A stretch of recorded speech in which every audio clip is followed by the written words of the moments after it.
seeing also some certain trend. I talk about activism investing.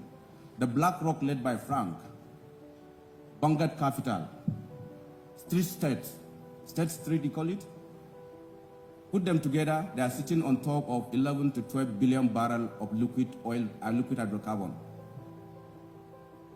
And you know, they have investment capital in excess of $35 trillion. $35 trillion by a company, liquid investment cash. Do I hear someone say that represents more than 1/3 of US budget? That's true. But in terms of hydrocarbon contributions, the numbers are all over the place, but it's very clear that every year they provide close to 30% of the investment. Some will say 10, but whether 10 or 30 is very, very significant of the total investment that goes into the production, exploitation of oil and gas industries. You can imagine when you remove that, it creates big shock. COVID came, it took away 15% of investment capital, and the world was shaking. And they're using their position today to promote an idea that they want to have a clean energy, and therefore they are not going to provide investment capital to quote and unquote dirty hydrocarbon products. We thought it's a simple threat, but they decided to start taking into the boardroom of the big oil. And to show you their impact recently, if you are looking at some of the trends that we see in the clips, Shell is discussing investing with Nigerians and Nigeria. On the surface, you think that is portfolio rationalization. But if you double click that, you find out that there are some other drivers. I will not be surprised if those drivers are not the activist investors asking them, guys, you need to exit because we are distorting the social equilibrium in the community we operate. And you are going to use this money to produce. If you think I'm guessing, a few days later, the court in Netherlands, in The Hague, directed Shell to significantly reduce their investment in hydrocarbon to bring it afar with some of the fears. If that is not enough evidence, we saw a situation, there was a coup, a boardroom coup,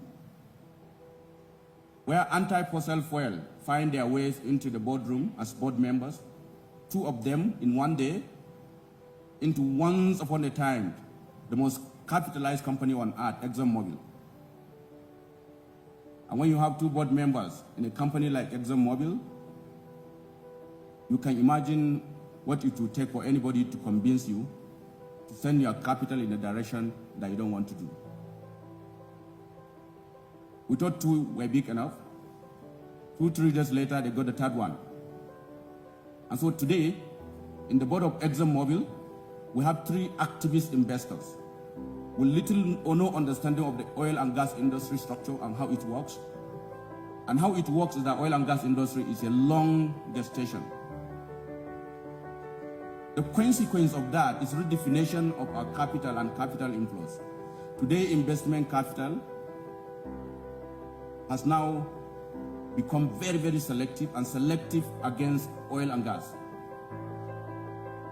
But beyond that, the capital has become more and more impatient. There are no more patient capital anywhere.